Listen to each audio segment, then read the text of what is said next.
Hey viewers, I'm in beautiful Bremer Bay, another beautiful spot on the south coast of WA.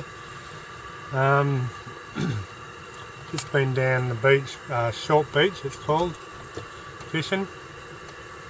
It is only a short beach, that's probably why it's called Short Beach. And there's like 3 people that side of me, 3 people or 4 people that side of me. We're all fishing, the whole beach is taken up. So I'm right in the middle. This bloke up there, big salmon. Easy, that big. Next bloke along, big salmon. Like he's holding it up, his arm's sort of bent and the tail's touching the ground. Right?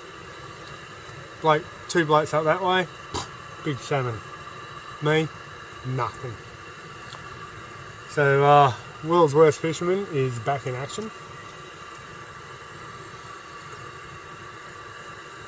Just cooking dinner at the moment. Steamed veggies and Scotch fillet. Very nice. So I was talking to one of the locals on the beach, and he said come back early in the morning. He reckons they've been smashing them down that beach all week. So he said go back in the morning, get down there early, have a go, and see how you go. So I'm going to do that. I'll go down there first thing, have a go for a couple of hours, and if it's no good I'll head on to Albany or however you want to pronounce it. Same thing yesterday, was down at Cape Le Grand, and I've met up with a couple of blokes down there. We were talking about fishing and that, and they said they were going to go down. We were camping in Lucky Bay. They said they were going to go down to I'm going a bit bald up there, aren't I? Look at that. I have to have a haircut. They said they were going to go down to Hellfire Bay. I said, oh yeah, I'll drop in on my way out, sort of thing. So on my way out I went to, what's it called, Twilight Cove. Went and did a bit of fishing off the rocks. Again, no good. Lost 2 lots of rigs. Fell over, arse over tit, right? Slammed on me fucking arse with green sticky moss and shit all down me legs and up me back and that, and broke every bone in my body. So I'd had enough then. So I rolled back to the car like a blob because every bone was broken. Well, not really, but hobbled back to the car, packed up all my gear again. Getting sick of, I keep my rods in a bit of PVC pipe on the roof, so I've got to pull them apart, take the rigs off and all that, pack everything in the pipe, and it all just fits in. It's all got to go in a perfect way because there's about half a dozen rods up there, plus an Aboriginal spear that I made on my first trip around Australia. So I packed up all my gear, moved around, seen Hellfire Bay. I thought, I'll go see how they're doing. So I pull up in the car park, and there they are. They've got these 2 massive bloody, well they said they were mackerel. Might have been. I don't know. But they were huge. I said, yeah, just go down there, first rock, right where the anchor point is, throw it straight out and you'll be getting them. They go, there's heaps out there. I said, how long ago did you get these? They go, 15 minutes. And I got all excited, I'm going, oh yeah, I'm going to go. I'm getting all my gear out and rigging up and all that shit. And they gave me the rest of their bait. Went down there, must have been 2.5 hours, nothing. So there's something wrong. There is definitely something wrong. It's me. I'm just not having any luck with the fishing. But I'm going to keep trying like a trooper.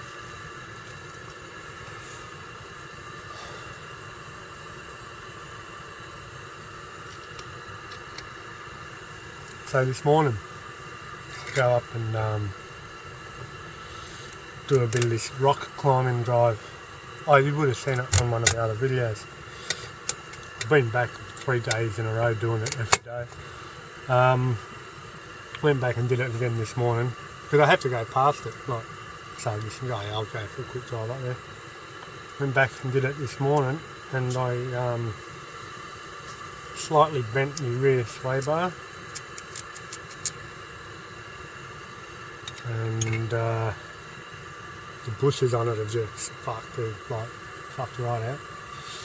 So I'm going to have to take it out. I should have took it out today, but been doing a bit of driving and that, and didn't really stop in a good spot for lunch. So I'll definitely take it out tomorrow because coming down I'm camped just in behind some sand dunes, coming down the tracks like that, and the sway bar can hear it making noise. So I'm definitely going to take it out. There's no major drama.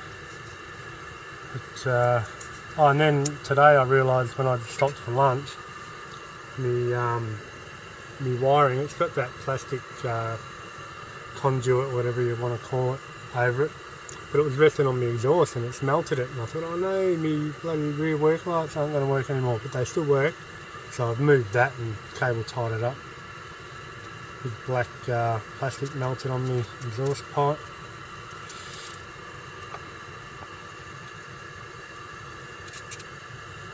Bit of pumpkin, love pumpkin. Pumpkin's my favourite. So that's that, that's the car.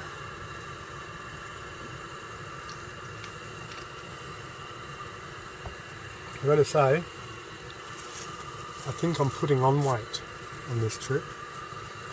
Well, not the last trip I did, but when I travelled around Australia, I actually lost quite a bit of weight. But I was doing a hell of a lot of walking every day, you know, so I reckon that's why, because I haven't done heaps of walking on this trip, but I'm eating well. I eat better than I eat at home. But I'm eating good food, I'm not eating shit. Like, it's been a couple of times I've grabbed some chocolate and that, and a couple of times I've had fish and chips. The rest of the time I'm all cooking my own food and that. I better get my fucking steak on. So I haven't been eating shit, but I reckon I've put on a lot of weight, and I reckon it's because I'm not doing all the exercising. Oh, I didn't like that.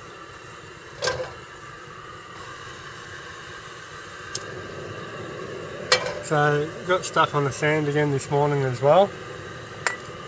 Max Track's got me out. I tell you what, if you ever go on full driving on your own and there's a possibility you're going to get stuck, get yourself a set of Max Tracks. They are a very simple but so, what's the word, effective tool. They're just amazing. For self-recovery, they're fantastic. I've used them so many times now to get myself out. Never used them before this trip, but on this trip I've used them heaps of times, and they're so good. You can make your own. I actually made my own when I lived over in Perth the first time. Just get a couple of milk crates and you get an angle grinder and cut the sides off, and then you got the bottom as well. Messy job, but what I did was I just cable tied them all together, and you can fold them up so they all sit on top of each other. You stick it under your front seat or something. But I used mine once that I made, got bogged in the sand, and because they were only cable tied together, as soon as the front wheel got on the first one, it just ripped the cable ties out. But if you made a better way of holding them together, the milk crate idea is it'll work. So if you don't want to pay $180 for a set of Max Tracks, which are great, mind you, make your own out of milk crates. Probably just as effective.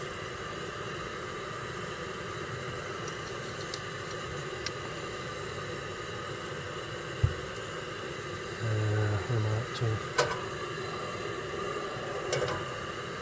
So it hasn't been a real, it hasn't been a real exciting day. Bit of car damage, no fish. What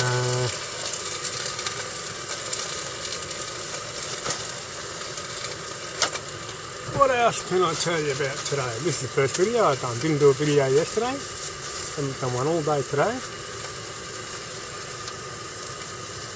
Okay, I told a lie to you on one of the videos. Actually, I've told a couple of lies. I told you that Cape Legrand was a 40k drive down the beach. I don't know where I got 40k from, but it's only 20k. And the other lie I told you is quite a few videos back at Mount Finke, and I said that the campground there had no firewood. Well, the main campground didn't, but you can go around, there's heaps of other campgrounds and tons of firewood there too. So a couple of little lies I just thought I'd better clear up. Another tip for you, if you're travelling, I got caught out with this in Norseman. When you come into towns and you need fuel, don't always stop at the first service station that's in the town. The first one is always the dearest. If you drive into town, maybe go down some back streets, you'll find a cheaper one. In Norseman, this is the time when I had all that trouble with getting fuel and had to borrow money off Jamie and that. So I pull into town, I think, thank God I got reception, there's a server, I'm going to fill up. It was $1.57, yeah, $1.57 for fuel in the BP. And no word of a lie, 300 metres down the road, you can actually see it from the BP. There was a Mobil or a Caltex or something, and it was 20 cents cheaper, $1.37. 20 cents, man, 300 metres down the road. Like, that is a big difference. A few cents cheaper you don't sort of worry about, but 20, that's like for a full tank of fuel to me, that's $20 that I'm just like throwing away to BP. Here, have $20 just for nothing. So yeah, so it pays to have a look around.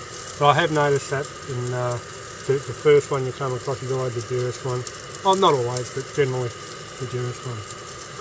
Am I rambling a lot? I might let you go because I can't concentrate on cooking my food either. Alright viewers, well as I said, nothing too exciting today, so Albany, Harbany tomorrow, and from there doing the Holland track, so talk to you soon.